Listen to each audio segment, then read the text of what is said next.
papá o de mis tías. Entonces, no quiere decir que el gen de cabello lacio haya desaparecido, sino que no se está expresando al 100% y por lo tanto yo no tengo el cabello lacio, sino que lo tengo ligeramente rizado. Entonces, a eso es a lo que se refiere, que no necesariamente es que haya desaparecido, porque finalmente tanto la mitad de mi papá como la mitad de mi mamá están sucediendo al mismo tiempo, pero no las dos se están expresando al mismo tiempo. ¿Sí me explico? De todas maneras, si tienen cualquier duda, ya saben que pueden interrumpirme. Esto implica que va a aparecer un gen epistático y otro hipostático. El epistático va a ser el gen que se manifiesta y que va a enmascarar al efecto del segundo, y el hipostático va a ser el que no se va a estar manifestando. Y se utiliza mucho cuando un gen enmascara la expresión de otro, y es un tipo de interacción a nivel del producto de los genes y no de los alelos. Hay diferentes tipos de epistasis, no me interesa que la sepan, solamente quiero que sepan que existe. Hay epistasis dominante, recesiva, doble dominante, doble recesiva, doble dominante recesiva y la que tiene efectos acumulativos. Esta, por ejemplo, la de efectos acumulativos se relaciona mucho, por ejemplo, cuando ya nosotros tenemos antecedentes de alguna situación y que vemos que pareciera como si se estuviera heredando de manera autosómica dominante, sin embargo, no es, digamos, no realmente es que, sino que se va como acumulando el efecto de un gen deleterio. ¿Cuáles son las características principales de la herencia multifactorial? El rasgo o la enfermedad se va a presentar de manera esporádica, o sea, va a ser muy poco frecuente que nosotros una vez que vemos una enfermedad multifactorial se siga presentando en diversas generaciones, ¿no? A diferencia, por ejemplo, de la diabetes o de la hipertensión, que vemos que entre más personas la presentan, pues más probabilidad de que la presentemos nosotros, pues va a ser mucho mayor. En general, los progenitores no van a manifestar el fenotipo, ¿no? En esto, pues, mucho lo relacionamos, por ejemplo, con los niños con síndrome, con labio paladar hendido, con microtiatresia, ¿no? Que en realidad son eventos que se consideran multifactoriales, sin embargo, la mayoría de los padres son sanos. Es frecuente que existan otros familiares de diverso grado de parentesco que también estén afectados, y a esto se le llama agregación familiar, pero la concurrencia o la recurrencia no presenta un modo de herencia propio de segregación de tipo monogénica. Es lo que les comentaba, que a lo mejor por allá el papá del niño tiene un hermano que también tuvo una apéndice preauricular, y ahorita el niño ya tiene una microtiatresia, pero resulta que también el bisabuelo ya había tenido microtiatresia. Entonces, a veces creen que son eventos únicos, sin embargo, cuando nosotros interrogamos de manera más directa a los familiares, oiga, y no presentaba que tuviera hoyuelos preauriculares, etcétera, son datos que a nosotros nos pueden empezar a orientar como que de que se pudiera tratar de un caso de agregación familiar. La ocurrencia de la enfermedad puede estar influenciada por factores ambientales de riesgo o protección, ¿no? Uno de estos, pues, es el cáncer. El cáncer se considera multifactorial, que si bien hay síndromes que nos van a dar una predisposición mayor a cáncer, no quiere decir que todos los que nos expusimos a rayos UV vamos a tener cáncer de piel, ¿no? Porque pues, si no, andaríamos todos por la vida con nuestro cáncer de piel, ¿no? Y por ejemplo, las personas que viven en las costas, pues sería como muchísimo más grande la frecuencia de cáncer de piel. Sin embargo, pues no sucede así, ¿no? Como que hay ciertos factores que se asocian a que alguien presente cáncer de piel y no necesariamente puede vivir así en lugares súper extremos donde todo el tiempo esté nublado y de todas maneras desarrollarlo, ¿no? Los familiares con un parentesco de primer grado suelen estar afectados con más frecuencia, y cuando más rara es la afección, más evidente es este fenómeno. O sea, una vez que nosotros tenemos el antecedente de que un papá o un hermano ya tuvo un labio paladar hendido o una microtia o un defecto de cierre tubo neural, va a ser mucho más probable que nosotros lo presentemos, ¿sale? En general, cuando la prevalencia del defecto de la enfermedad es menor en un sexo que en otro, la descendencia del sexo afectado menos frecuente va a presentar un mayor riesgo de padecerla. ¿A qué se refiere esto? Ahorita en las diapositivas que siguen de esta les voy a hablar un poquito más del labio paladar hendido, pero por ejemplo el labio paladar hendido se considera mucho más frecuente en varones y mucho más frecuente del lado derecho. Entonces, si nosotros tenemos una mujer que tiene el labio paladar hendido y además está del lado izquierdo, pues es como lo raro de lo raro, por lo tanto va a ser mucho más probable que ella, sus hijos, presenten esta alteración, porque finalmente es, digamos que fue una, digamos que en ella, a pesar de que era menos frecuente que se pudiera dar un labio paladar hendido por ser mujer, y lo presentó de todas maneras, entonces es mucho más probable que sus hijos también lo presenten.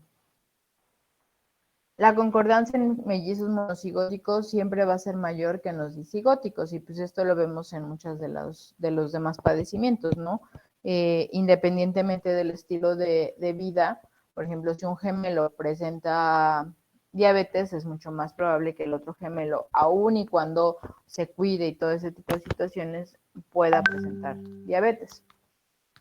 También puede observarse una mayor prevalencia en ciertos grupos étnicos y en muchas de las enfermedades de etiología y herencia multifactorial, la presentación de estas va a ser edad dependiente, ¿no? Entonces,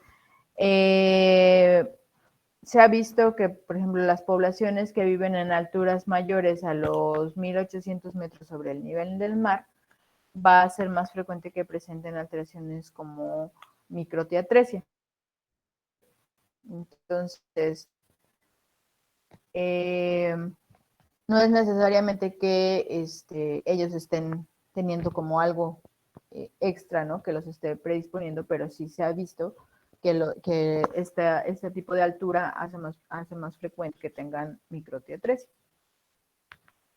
En general, el riesgo de recurrencia va a ser más bajo para parentesco de primer grado y no existiendo antecedentes de otros afectados en la familia, y va a depender del sexo menos afectado y del grupo étnico con mayor prevalencia. Entonces, cuando un genetista intenta asesorar a una familia que acaba de tener un niño con algún defecto de herencia multifactorial, pues tiene que tomar en cuenta el sexo del bebé, el sexo de los, digamos, el lado donde está afectado o el sitio donde está afectado, si no tenían antecedente de otras alteraciones, cuántos casos hay en la familia. Entonces, dependiendo de todo eso, es nosotros el riesgo de recurrencia que le vamos a poder informar a los papás, porque finalmente muchos de ellos, aunque sea el primer caso en esa familia, y ya cuando nosotros nos podemos saber, puede que haya más casos, como que el decirles, bueno, es que no, ya no es de menos del 1%, es más o menos del 10%, del 12%, pues obviamente cambia la situación y los pone a pensar todavía más, ¿no? Y la modificación oportuna de factores ambientales de riesgo pueden prevenir las manifestaciones de la afectación o disminuir la gravedad e historia natural de diversas enfermedades, ¿no? Entonces, si yo el día de hoy decido que mi dieta va a ser baja en carbohidratos, rica en proteínas, porque yo tengo el antecedente de diabetes en mis dos abuelas, pues probablemente disminuya mi riesgo de presentar diabetes de edad temprana. En lugar de tenerla a los 50, a lo mejor lo presento a los 70. Entonces, esto obviamente me va a ayudar a mí a disminuir digamos, mi foquito de factor ambiental, aunque mi foquito de factor genético siga prendido.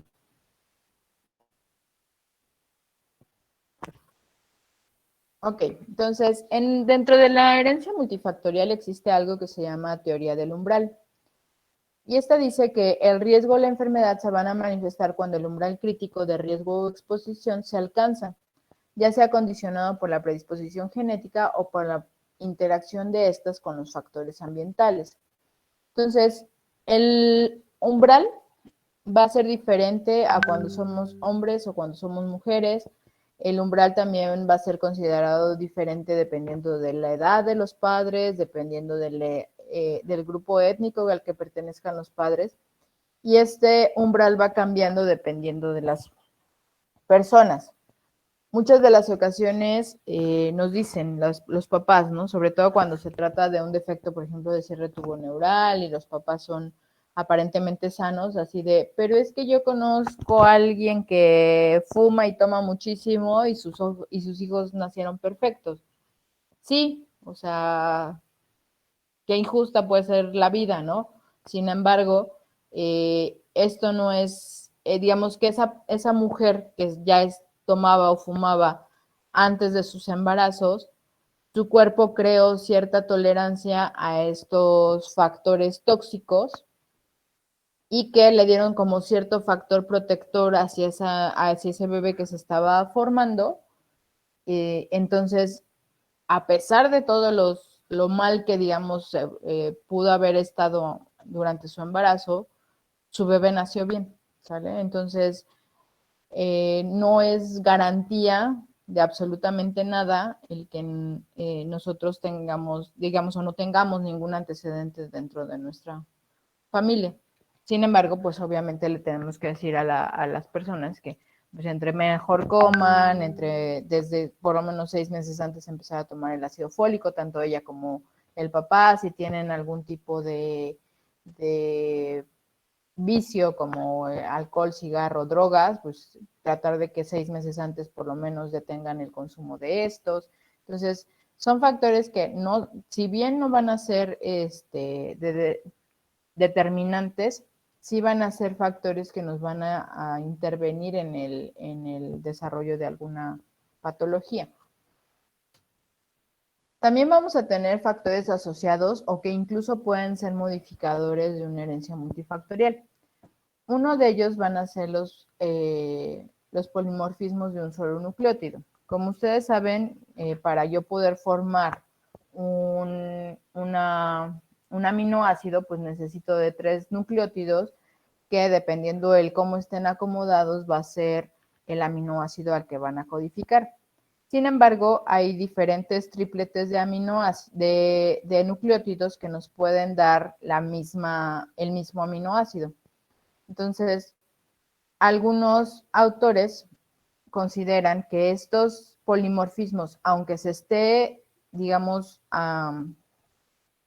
aunque se esté produciendo exactamente el mismo aminoácido, nos van a estar cambiando la configuración de ese DNA, porque no es lo mismo tener una adenina que tener una timina o tener una citosina, ¿no? O sea, la configuración de nuestro DNA va a ser diferente, aunque esté codificando exactamente el mismo aminoácido.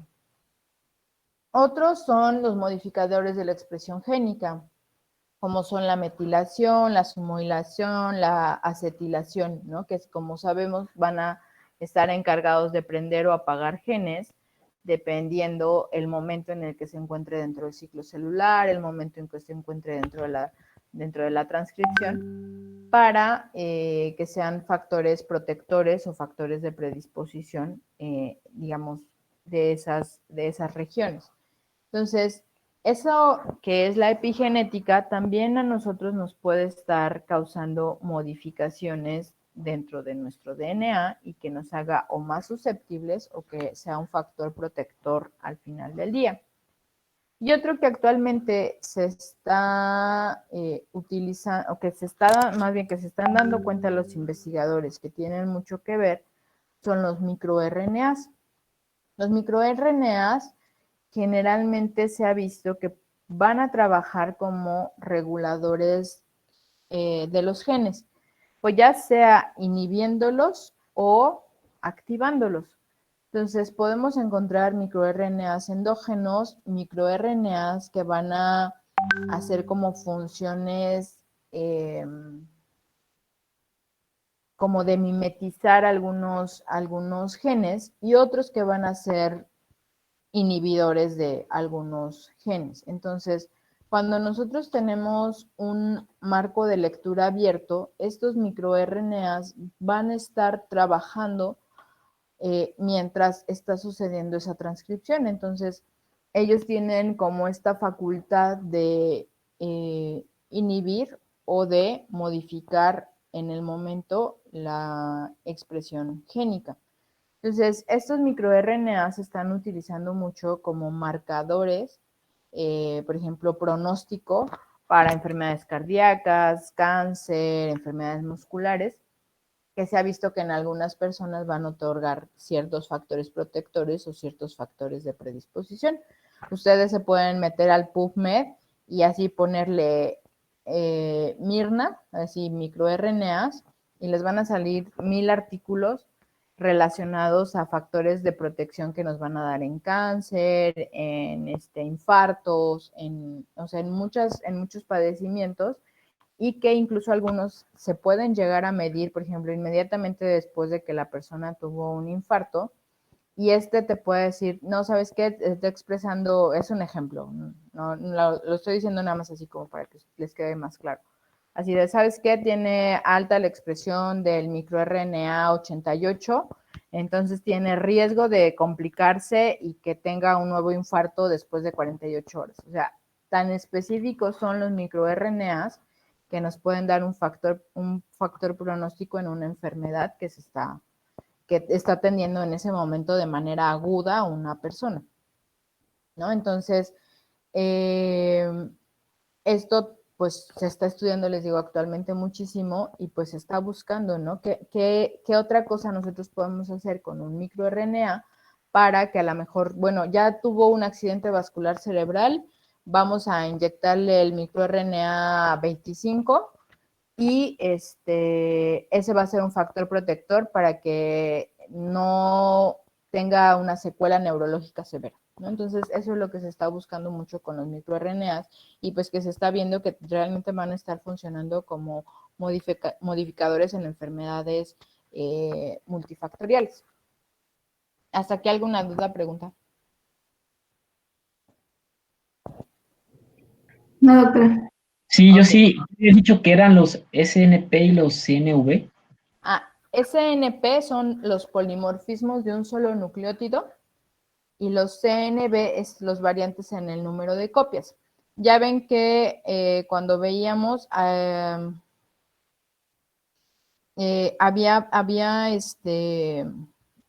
repetidos que nosotros podíamos tener como en cierta cantidad y dentro de nuestro DNA y eso no causarnos ningún problema. Sin embargo, cuando ese número de copias va variando o se va aumentando o se va disminuyendo, se cree que nos puede modificar el cómo se va a manifestar una enfermedad. ¿Ok? ¿Hasta ahí todos bien? Gracias. Bueno,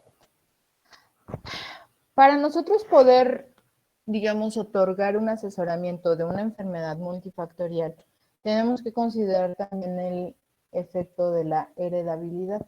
La heredabilidad es un valor probabilístico, digamos, dentro de eso que nos encanta a todos los médicos, que es la probabilidad y la estadística. Y dice que es la proporción de la varianza fenotípica de una población atribuible a causas o factores genéticos. Entonces, la heredabilidad nosotros vamos a medirla como qué tanto porcentaje yo tengo de heredar diabetes, de heredar hipertensión, entonces nos va a dar un porcentaje de cuál es mi riesgo de presentar estas enfermedades. Para esto yo voy a utilizar, de acuerdo a la población, de acuerdo a la edad, de acuerdo al sexo, tablas que ya existen, que alguien se encargó de hacerlas, y a partir de eso yo voy a poder establecer cuál es el riesgo de esa población. Actualmente, no sé si han escuchado ustedes que ya existen chips que se consideran que nos van a hacer como un exoma completo y van a buscar específicamente los genes, por ejemplo, que tienen que ver con diabetes, con síndrome metabólico, con hipertensión, y estos te van a decir, ¿sabes qué? Tú sí tienes esos factores, es mejor que desde ahorita empieces a comer bien. O estos chips que también nos sirven para medir, por ejemplo, qué tanta posibilidad tienes de ser un deportista de alto rendimiento y, por ejemplo, para cáncer, para algunas otras enfermedades multifactoriales. Y entonces dices, bueno, pero pues, ¿para qué quieres saber eso, no? O sea, ¿qué de bueno te va a dar a ti si sabes que tienes un gen de susceptibilidad para cáncer de mama, pero así como de tu probabilidad del cáncer de mama es de 0.8%? Ajá, sí, y luego, ¿no? Tengo que hacer algún cambio, o sea, entonces sí tienen que estar como muy seguros al momento de hacer ese tipo de estudios, porque también nos van a reportar información que tal vez nosotros no queríamos saber en ese momento, ¿no? Entonces, ahora se hacen, les digo, estos estudios con biochips que se llaman, y antes lo que hacíamos era estas probabilidades a través de números que gente ya había realizado, ¿no? Entonces tenemos la heredabilidad en sentido amplio y la heredabilidad en sentido estricto. En sentido amplio se refiere a la medida de la varianza fenotípica que está determinada por la varianza genética y la variación alélica. Y la heredabilidad en sentido estricto, que va a medir la proporción de la varianza fenotípica poblacional o total, que está determinada exclusivamente por la varianza aditiva genética. Entonces, esto, por ejemplo, cuando en el INMEGEN se empezaron a hacer todos los estudios acerca de diabetes, pues ellos decían, bueno, ¿por qué los mexicanos tenemos mayor riesgo de diabetes que otras poblaciones, ¿no? Si anteriormente, pues nuestras poblaciones indígenas, sobre todo, eran como muy sanas y comían mucha verdura y comían chapulincitos y este tipo de cosas, y decían, bueno, ¿en qué momento cambió eso y nos hizo más susceptibles, ¿no? Entonces se dieron cuenta que muchos de los genes que nos vinieron a traer las diferentes poblaciones que llegaron a México, como franceses, chinos, españoles, africanos, algo nos modificaron que hicieron que nos hiciéramos más susceptibles, que tuvieran, no sé si han visto que somos más susceptibles a la obesidad, más susceptibles al síndrome metabólico, más susceptibles a la diabetes. Y es porque como que todos esos factores que en algún momento nos habían protegido como raza indígena mexicana, se perdieron al suceder el mestizaje. Entonces, por eso es que nos hicieron como más susceptibles a todas estas enfermedades, ¿no? Entonces, esto pues realmente tomó su relevancia cuando se empezaron a hacer estudios de susceptibilidad, ¿no? Ya que se tenía como todo lo del genoma humano. Entonces, obviamente no les va a poner en el examen a que me hagan el porcentaje de esto, solamente quiero que sepan que existe y que así es como se saca el porcentaje de una población de presentar ciertas enfermedades multifactoriales, ¿no? Entonces, vamos a empezar con dos temas que considero que es muy importante que ustedes conozcan realmente muy bien. Son un poquito tediosos porque es mucha teoría. Yo sé que esto apenas lo están empezando a ver en embriología, pero para que les quede un poquito más claro y entiendan la importancia del ácido fólico principalmente. Entonces vamos a empezar con los defectos del cierre de tubo neural, recordando un poquito de la embriología, que bueno, el primorio cerebral se va a originar en la neurulación craneal después de la elevación de los pliegues neurales, plieguecitos, y de la fusión y superposición de los bordes que van a formar el neuroepitelio, ¿no? Entonces tenemos acá, en los extremos va a estar el ectodermo, esta va a ser la placa neural, y estos van a ser los bordes, ¿no? Que van a formar ese neuroepitelio. Por dentro va a estar sucediendo que el mesodermo y la notocorda van a empezar a formar una invaginación a través de la placa neural que, como sabemos, pues la notocorda es la que nos va a dar origen a las vértebras y el mesodermo pues nos va a ayudar a formar todos los músculos, ¿no? Que van a estar en esas regiones, ¿no? Entonces, la placa neural se pliega sobre sí misma de manera dorsal y estos dos bordes, que son los que van a tener el neuroepitelio, se van a unir y a esto se le va a llamar pues, la cresta neural. Después, una vez que se cierran estos dos bordes, van a formar las células de la cresta neural y van a formar todos los componentes del sistema nervioso del individuo que se está formando y va a ser cubierto por la placa de ectodermo, ¿no? Entonces, la neurulación se va a iniciar con la diferenciación del neuroectodermo desde el ectodermo lateral para formar la placa neural como para el cierre del tubo, ¿no? Entonces, tenemos que este ectodermo se va a empezar a formar dermis y estos que son las células del cresta neural se van a empezar a hacer como más laterales y van a formar los ganglios espinales. Este tubito de acá que era todo lo que tenía que ver con la placa neural va a formar el tubo neural posteriormente y estas van a ser las somitas que van a ser derivadas del mesodermo que finalmente nos van a estar formando junto con la notocorda las vértebras, ¿no? Que van a estar protegiendo a ese tubo neural. Entonces, cuando esta extensión progresa, se van a formar los pliegues neurales en los bordes de la placa neural, en lo que será el cerebro y la médula espinal. Los pliegues se van a extender de manera caudal y rostrar a la placa. Los pliegues se van a elevar, estos plieguecitos que vemos acá, se van a empezar a elevar por el plegamiento del neuroepitelio medial y la expansión del mesénquima craneal subyacente, y estos se van a acercar a la línea media, ¿sale? Estos plieguecitos se van a acercar a la línea media, esto de acá, y se van a fusionar y se van a remodelar para formar lo que es el tubo neural, la dermis que va a estar cerrando ese tubo neural y las somitas, ¿no? Entonces, el tubo neural va a tener diferentes puntos de cierre. Acuérdense que cuando nosotros somos un cúmulo de células que apenas está formando el tubo neural, vamos a ser como ligeramente, todavía vamos a estar como en 2 dimensiones, ¿no? Todavía no vamos a ser tridimensionales.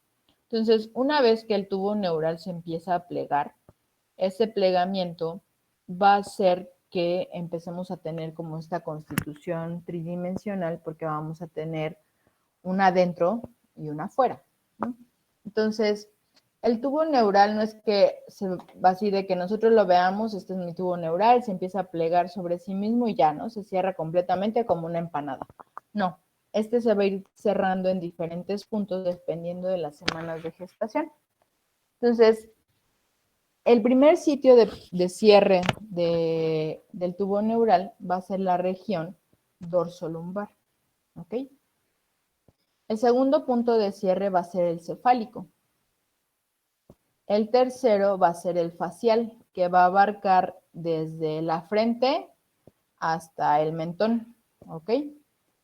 El cuarto punto de cierre va a ser el occipital y el quinto va a ser el lumbosacro.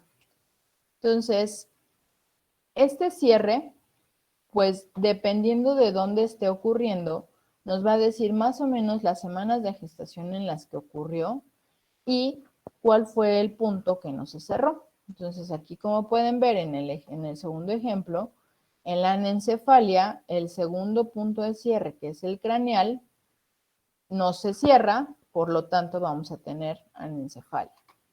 Luego en la espina bífida, que sucede a nivel lumbar, pues el último punto de cierre, que es el lumbosacro, va a ser el que no se va a cerrar y por eso vamos a tener una espina bífida, ¿ok? Entonces, es muy importante que nosotros sepamos que este cierre no va a ser así de que 1, 2, 3, 4, 5, sino que va a ir sucediendo como en diferentes puntos y dependiendo de las semanas de gestación, incluso días, es lo que nos va a estar alterando. Si justo ese día la mamá le dio fiebre, si justo ese día la mamá consumió drogas, si justo ese día la mamá se le olvidó tomarse su pastilla de ácido fólico o ni siquiera lo había pensado porque ni siquiera estaba planeando embarazarse, seguramente puede tener ese bebé un defecto de cierre de tubo neural. Aquí en México es muy frecuente. Se considera que vamos a tener 5 casos por cada 10,000 recién nacidos vivos. El 75% va a corresponder a espina bífida y la prevalencia de los defectos de tubo neural en productos de aborto va a ser aproximadamente de 29 por cada 10,000. Entonces van a ser una gran causa de morbimortalidad.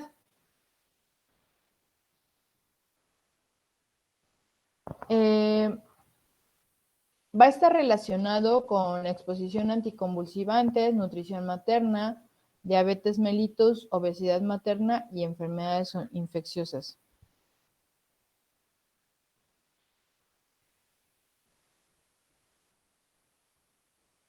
Permítanme.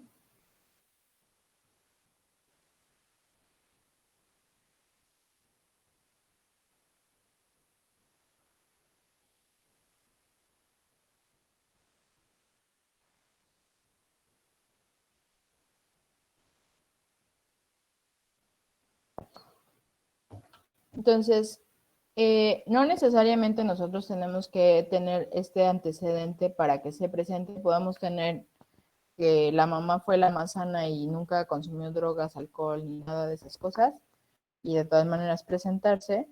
Sin embargo, pues se ha relacionado que con mayor frecuencia se pueden llegar a presentar en estos, ¿no? Y ojo con esto, ¿no?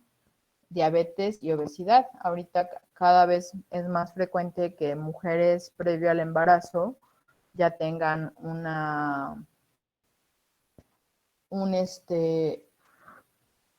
digamos, una comorbilidad, ¿no? Como ya sean obesas, ya sean diabéticas o ya sean hipertensas.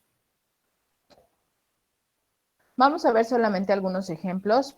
Uno de los defectos de cierre de tubo neural más frecuente pues es la anencefalia y esta va a ocurrir porque el neuroepitelio que conlleva la eversión del tubo neural pues no va a estar presente. Entonces el tejido expuesto se va a regenerar formando un tejido esponjoso compuesto por tejido conectivo, colágeno y tejido vascular cubierto por una membrana epitelial, ¿no? Aquí podemos ver, ¿no? Que no se formó la bóveda craneana y por lo tanto lo que es la masa encefálica va a estar completamente expuesto. Esto al estar en contacto con el líquido amniótico pues lo va a formar un tejido fibroso que pues no va a permitir que el cerebro de este bebé se desarrolle, ¿no? Entonces, este va a ocurrir entre el día 23 al 26, que muchas de las mujeres o la mayoría de las mujeres ni siquiera van a saber que en esos momentos están embarazadas y pues obviamente no tomaron ácido fólico, no se cuidaron, se fueron de fiesta, etcétera, etcétera. Entonces ocurren este tipo de efectos.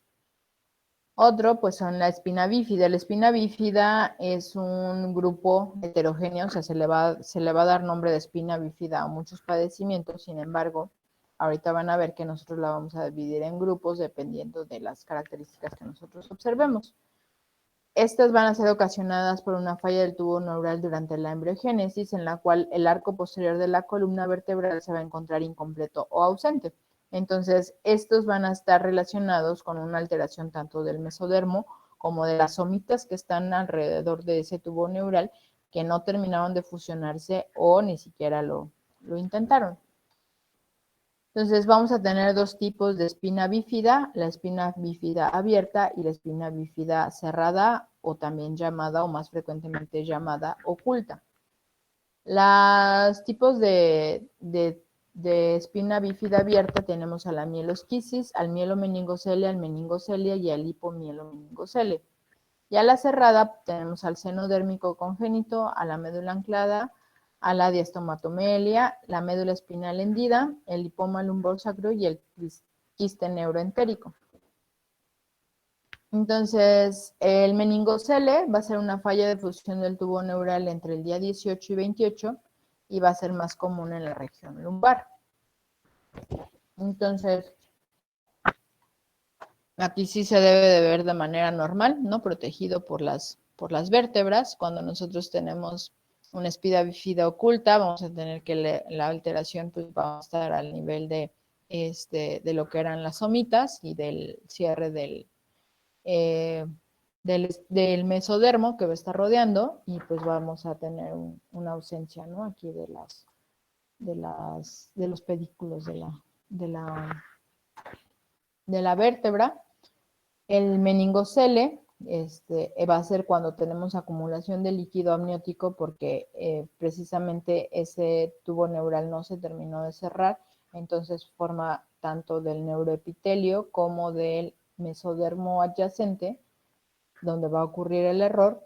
Y el mielomeningocele pues va a contener no nada más líquido amniótico, sino también parte de las fibras de la médula espinal, ¿no? Entonces, un mielomeningocele va a ser mucho más difícil de reparar y generalmente los niños van a quedar con secuelas después de este tipo de malformaciones. En el meningocele, si la médula espinal está completamente íntegra, ese niño le operan, le cierran y puede caminar y llevar una vida casi normal. En el mielomeningocele no, porque pues van a afectar generalmente a los nervios de las extremidades inferiores, o digamos de donde esté el defecto hacia abajo. Entonces ya, por ejemplo, si es un defecto a nivel dorsal, pues incluso puede llegar a afectar hasta los brazos, las piernas, van a tener vejiga neurogénica, alteraciones gastrointestinales,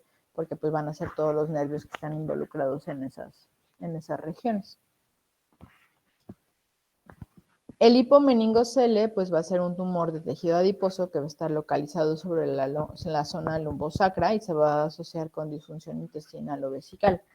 Entonces, para aquellos que les guste la cirugía, la derma, siempre que vean un lipoma o algo que parece un lipoma sobre la espalda, primero mejor hagan estudios para saber que no es un lipomeningocele y que cuando lo quiten van a tener ahí que se van a exponer se va a exponer la médula espinal. Entonces es muy importante siempre descartar que no se trate de un defecto de cierre de tubo neural antes de quitar cualquier lipoma que se encuentre sobre la zona de las vértebras, ¿no? El mielomeningocele, pues ya les había comentado que va a abarcar no nada más digamos, el cierre, no, la falta de cierre, sino también va a involucrar a todo lo que tiene que ver con la médula espinal. Entonces, pues vamos a tener un defecto grande, ¿no? Que nos va a condicionar alteraciones, ¿no? Pues pareciera que ocurrió a nivel lumbar. Aquí en este ultrasonido también alcanzamos a ver parece como si fuera desde dorsal, y nada más abarca la zona lumbar, ¿no? Aquí están ya están las costillas, y pues aquí alcanzamos a ver los huesos de la pelvis, y pues aquí está, ¿no? El defecto que se alcanza a observar, ¿no? En este bebito. Esta imagen no es de este bebé, evidentemente, pero pues muchas de las ocasiones, como la piel se empieza a estirar por la acumulación de líquido cefalorraquídeo, pues vamos a tener, ¿no? Que se rompe, y entonces pues hay un riesgo de una neuroinfección aunado a los problemas que ya trae el bebé, ¿no? Y en estos casos, hasta el 90% de los mielomeningoceles van a estar asociados a la presencia de hidrocefalia. Entonces, no nada más es reparar el defecto al momento, ¿no? Sino también, pues, disminuir la hidrocefalia en ese bebé a través de una válvula de derivación ventrículo-peritoneal. El encefalocele va a ser un divertículo de tejido cerebral y de las meninges que van a protruir a través de los defectos del cráneo. Es mucho más común que ocurran a través del occipital o de la fosa posterior, pero también podemos tener encefaloceles etmoidales, ¿no? O a nivel facial. Entonces, ¿se acuerdan? El segundo punto que se cerraba era el craneal y después el tercero era el facial. Entonces, si no se cierra de manera adecuada, también podemos tener encefaloceles que pues obviamente nos van a impedir que ojos, nariz, paladar se formen de manera adecuada, ¿no? Entonces es muy importante tratar de diagnosticarlos lo más temprano posible, sobre todo porque, pues, si la mamá lo decide, son situaciones que nos pueden, digamos que en las que se puede terminar el embarazo. Y bueno, la más difícil de diagnosticar y la más que nos puede llevar como a muchas confusiones, pues la espina bífida oculta, que es cuando hay una falta de fusión de los arcos vertebrales, que generalmente no va a afectar el tejido nervioso, pero que sí puede estar relacionada como con problemas para que el bebé se tarde más en lograr el control de esfínteres o que tengan orina residual dentro de sus, y que eso le esté provocando infecciones de vías urinarias. Entonces, ¿cómo nosotros podemos sospechar? Cuando a ustedes les toque llegar al internado y al servicio social, ustedes van a ser los que más bebés van a ver.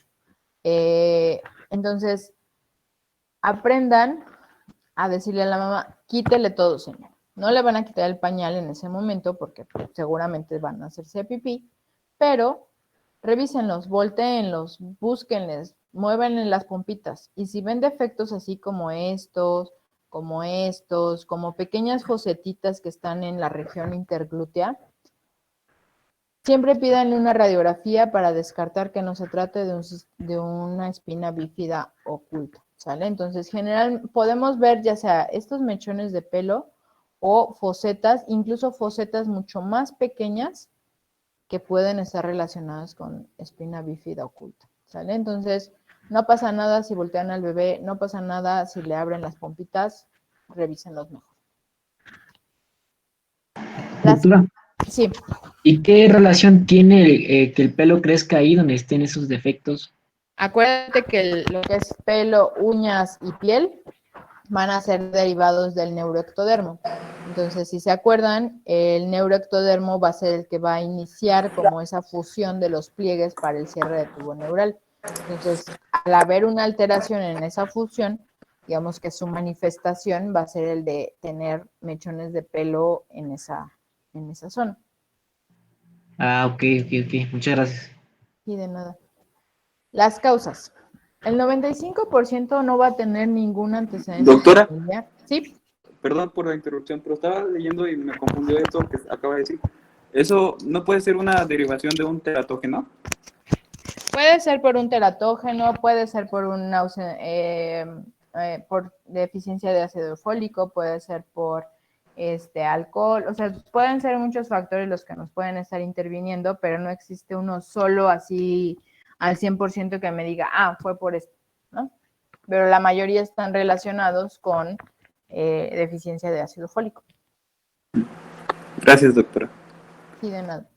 Entonces, el 95% de todos los casos de defecto de cierre de tubo neural, así sea una espina bífida oculta hasta cosas más importantes como una anencefalia, no vamos a tener ningún antecedente familiar. Se ha relacionado con un nivel socioeconómico bajo y obviamente pues eso tiene que ver con una malnutrición, ¿no? Una malnutrición de mucho tiempo. La multiparidad. Hay algunos especialistas que mencionan que nosotros tenemos como reservas de ácido fólico. Sin embargo, no necesariamente puede ser tu primer hijo y tener estas alteraciones. Otro es la edad materna, tanto mamás antes de los 19 años como mamás después de los 35 van a estar en mayor riesgo de tener un hijo con algún defecto de cierre de tubo neural, el antecedente de un hijo previo con defecto de tubo neural y un gen muy importante que es el gen MTHFR que va a codificar para la enzima que se encarga de procesar el ácido fólico. Entonces nosotros podemos tomar ácido fólico desde los 12 años porque mi mamá es genetista y dijo que tomara ácido fólico desde los 12 años porque para que yo no tuviera deficiencia. Sin embargo, si soy un homocigoto mutado del gen que tiene que ver con el procesamiento del ácido fólico, no lo voy a procesar igual que las otras personas, entonces siempre voy a estar teniendo una deficiencia, ¿no? Entonces, es muy importante que nosotros siempre a nuestra población pues le demos ácido fólico. Si es una mujer que ya está en edad fértil y que está yendo por su control prenatal, porque cuando lleguen al servicio social se van a dar cuenta que ustedes son los que les van a administrar todos sus anticonceptivos a las señoras. Diles también su fresquito de ácido fólico. Decirles, ya sé que ahorita no está planeando embarazarse señora, pero no le hace nada que se tome también el ácido fólico, ¿no? Entonces, para que pues tratemos de prevenir lo más que se pueda ese tipo de alteraciones.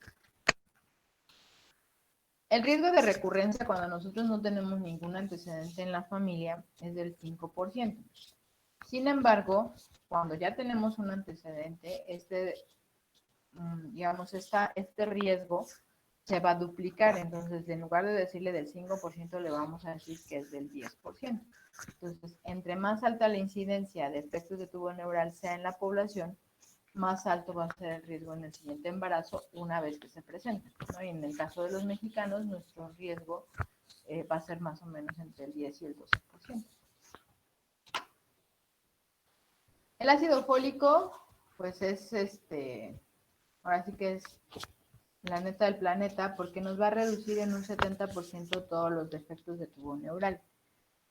Obviamente, si nosotros lo tomamos después del primer trimestre del embarazo, pues no nos va a servir de absolutamente nada más que para prevenir la anemia, pero no nos va a prevenir los defectos de tubo neural. Entonces, Doctora, sí. se escucha muy alejada.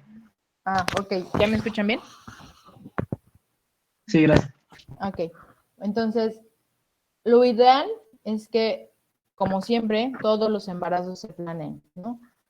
Si en este momento yo no estoy planeando embarazarme, pero tengo una vida sexual activa, tanto yo como mujer, como pareja, es necesario que estén tomando ácido fólico. Ustedes que se desvelan, que tienen como un ritmo de vida más acelerado, deben de tomar ácido fólico. Aquellos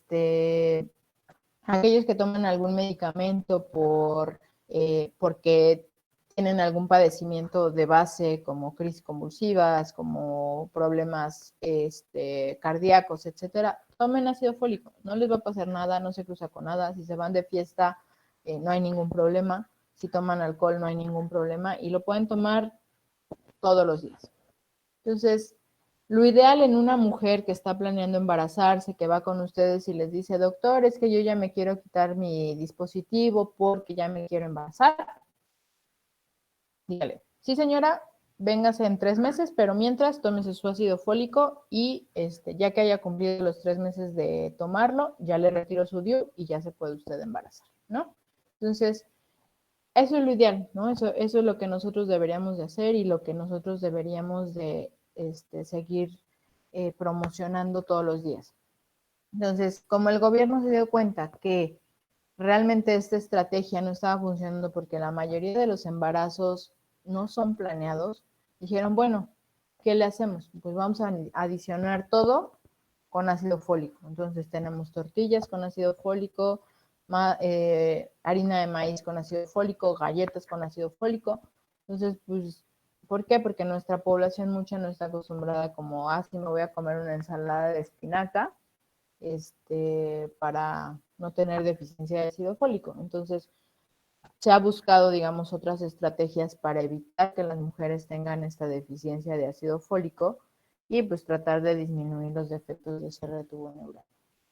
Entonces, la dosis recomendada para mujeres en edad fértil es de 400 microgramos al día.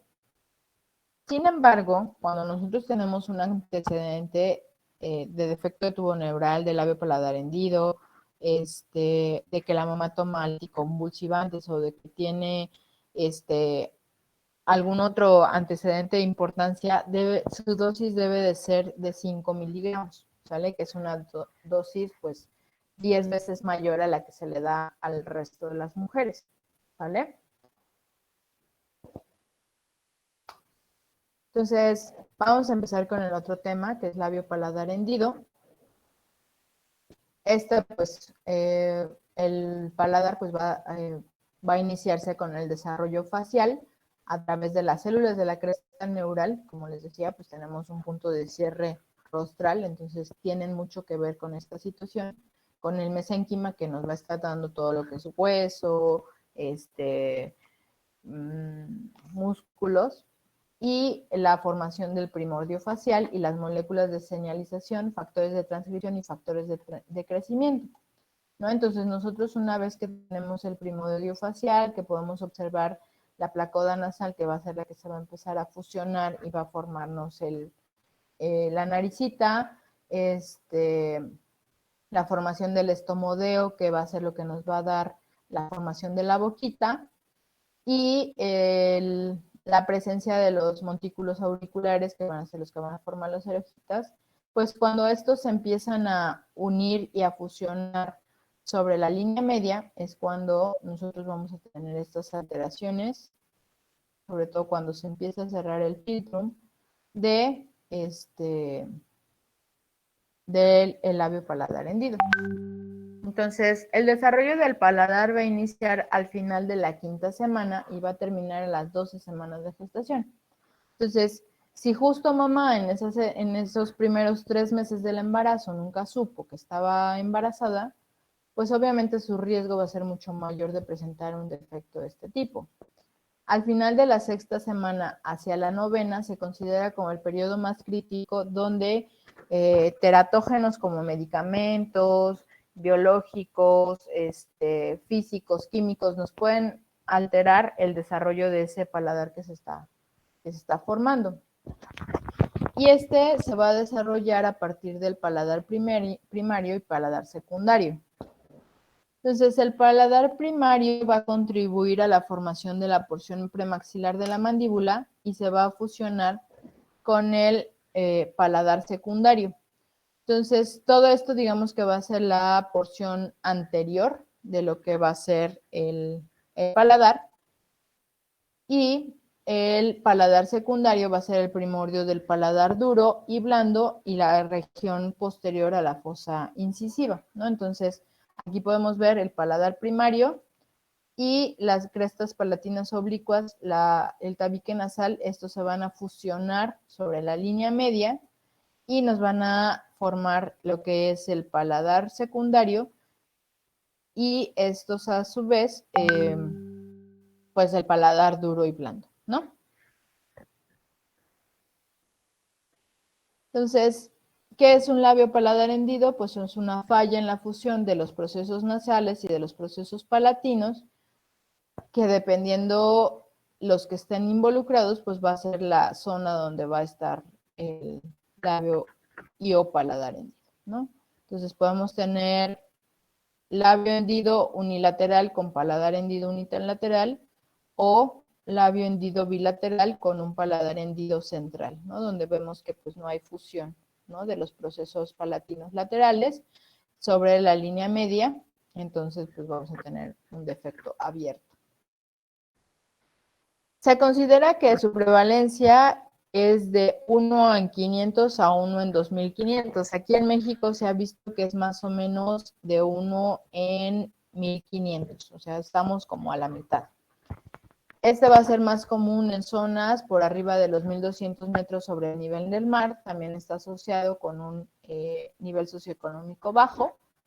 y se ha observado que es más frecuente en hombres con una relación 2:1. Entonces, por cada 2 hombres con labio paladar hendido, nada más vamos a tener una mujer, ¿no? Y va a ser mucho más frecuente sobre el lado izquierdo. ¿Cuáles otros se han asociado? Por ejemplo, se ha visto una prevalencia alta en los aborígenes australianos, de Canadá y de Medio y del Oriente lejano, como Japón, China, todos estos. Y hay una prevalencia baja en el sur de Europa y en África. Las poblaciones de origen asiático tienen unas tasas más altas que los caucásicos, pero los caucásicos tienen tasas más altas que los africanos. Como les había dicho, es más frecuente 2:1 en hombres. 2/3 van a ser unilaterales y del lado izquierdo, y la mayoría van a presentar como tablas estables, a pesar de, por ejemplo, de que se ha visto relacionado como con hambrunas, como con exposición a algunos teratógenos biológicos como dengue, chikungunya, zika. No se ha visto modificada la cantidad de casos en un año por alguna situación. A lo mejor sí, yo el día de mañana digo, bueno, este año que fue de pandemia, voy a ver si aumentaron los casos de labio paladar hendido, y a lo mejor puedo encontrar que no hubo relación alguna con esta situación, ¿no? La edad materna no está como muy relacionada, sin embargo, la edad materna con labio paladar hendido está más frecuentemente asociada a casos sindrómicos. ¿Qué quiere decir un caso sindrómico? De que no nada más tengo el labio paladar hendido, sino tengo algunas otras alteraciones que me están formando un síndrome. Generalmente por ejemplo, relacionado con el peso al nacimiento, generalmente van a ser con un peso al nacimiento más bajo y no aumenta la prematurez. O sea, podemos tener niños de término que pueden presentar este tipo de efectos. No hay un aumento así como muy claro en gemelos. La concordancia en gemelos monocigóticos es de 6 a 19 meses, 19 veces, perdón, más alta que en los disigóticos. Y los factores familiares, por ejemplo, se ha visto que el 15 al 25% corresponden a casos familiares y una recurrencia considerada entre el 3 al 5%. Entonces, como les comentaba al principio, cuando nosotros una vez tenemos el antecedente, este riesgo se va haciendo aditivo. Entonces, entre más personas tenemos afectadas, pues mayor va a ser nuestro riesgo de presentar este tipo de alteraciones. Entonces, ¿cómo se va a clasificar? Como labio hendido cicatricial o forma larvada, o sea, aquellos que pareciera que nada más como si les hubieran cortado o les hubieran hecho un corte muy, muy pequeñito. Labio hendido unilateral, labio hendido bilateral, labio hendido con paladar hendido y labio hendido bilateral con paladar hendido, ¿no? Y pues estos pues se ven muchísimo más aparatosos porque a veces incluso las prominencias nasales tampoco no se fusionan, entonces la nariz tiene comunicación directa, ¿no? con la boca, y pues estos bebés sufren mucho de infecciones de repetición y problemas para la deglución, ¿no? Porque ¿qué hacemos cuando tragamos? Pegamos la lengua hacia el paladar. Entonces, si estos bebés no tienen esa parte, pues obviamente les va a costar mucho trabajo comer, les va a costar mucho trabajo subir de peso. Y otro que también podemos presentar es el paladar hendido submucoso. Este es cuando nosotros observamos, o sea, lo vemos y pareciera como si estuviera completamente cerrado. Sin embargo, cuando nosotros palpamos el paladar, vemos que hay una muesca que nos dice que no está cerrado. Entonces es muy importante cuando a ustedes les toque recibir bebés, siempre metan el dedo para sentir que tiene todo el paladar cerrado, aunque ustedes alcancen a observar que se ve que no tiene ningún defecto, más vale que lo toquen para evitar que estos niños no sean diagnosticados. ¿Cuáles son los 3 signos que nosotros podemos buscar de manera directa o intencionada pensando en un paladar hendido submucoso? Una, que sintamos muescas en el borde posterior del paladar duro, diástasis muscular del paladar blando con integridad de la mucosa y úvula bífida, ¿no? Entonces, siempre que nosotros veamos como alguna de estas alteraciones o sintamos alguna de estas alteraciones, tenemos que sospechar que se pudiera tratar de un paladar hendido submucoso. El paladar hendido submucoso va a condicionar insuficiencia velofaringea, entonces son niños que pueden tener retraso del lenguaje o retraso en la adquisición de algunos fonemas, sobre todo los que tienen que ver con el pegar la lengua hacia el paladar. Entonces, si ustedes ahorita se ponen a hablar y se van a dar cuenta cuáles son los fonemas que necesitamos pegar la lengua, y en esos estos niños van a tener alteraciones. Y pues la úvula bífida, ¿no? Que si nosotros no abrimos la boquita del bebé de manera adecuada, pues nunca nos vamos a dar cuenta que tiene úvula bífida hasta que ya está más grande y dice la mamá, ay, mira, tiene 2 campanitas. ¿Ok? ¿A qué se ha relacionado? Uno, el uso de anticonvulsivantes en la madre, sobre todo hidantoína o ácido valproico, hipoxia durante el periodo gestacional. Esto pues relacionado con sangrados, utilización de medicamentos, etcétera. Tabaquismo materno, alcoholismo, factores nutricionales, sobre todo la deficiencia de ácido fólico, la contribución genética, ¿no? El antecedente o no de tener algún familiar con este padecimiento. Y el 38% de los pacientes con labio y paladar hendido van a estar relacionados con algún tipo de síndrome.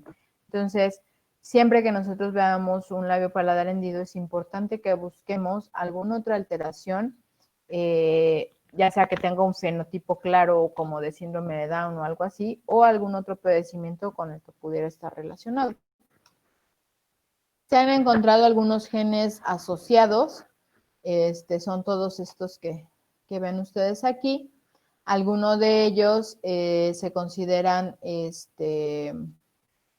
por ejemplo, factores de transcripción, factores de señalización, que pertenecen a un homodominio, ¿no? Que son genes que se van presentando en diferentes especies, ya sea paladar, labio y alteración en maxilares o mandíbula.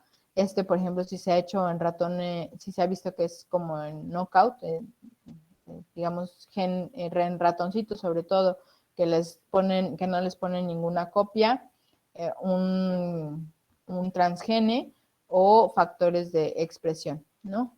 Entonces, ligado a desequilibrio, ¿no? Que cuando nosotros podemos un gen sí y un gen no en uno de los alelos, que es como se ha observado que se presenta, ¿no? Entonces, el labio hendido aislado va a presentar dificultades en la deglución y en el habla. Y el objetivo principal de estos pacientes, pues, es recuperar la estética, sí, pero también es prevenir las neumonías por aspiración.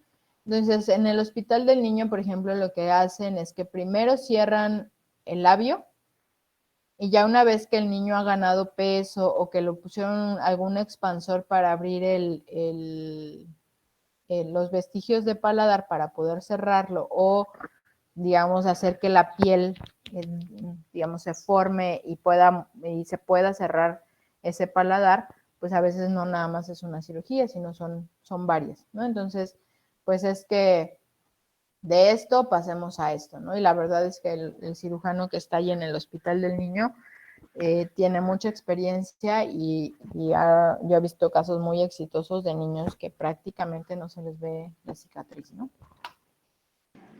Como Doctora, les decía, ¿sí? por ejemplo, los niños con paladar hendido, bueno, así que para reparar eso, que les ponen como una prótesis de hueso ahí. No, lo que hacen es que ponen unos expansores, entonces hacen que el epitelio que está aquí como que se haga más grande y más elástico. Estos expansores son, haz de cuenta, como un globito, que va a hacer que ese epitelio se vuelva más grande y hacer como, se llaman colgajos, para poder cerrarlo y que se reepitelice esta zona y quede completamente cerrado. Oh, Oh, ya está muy bien. Ok. Y bueno, el riesgo pues va a depender, ¿no? De que si nosotros tenemos padres no afectados o algún familiar con una afectación y puede ir desde el 2% hasta un 17% dependiendo del padre que está afectado, ¿no? Entonces, no sé si hasta aquí tengan alguna duda, pregunta.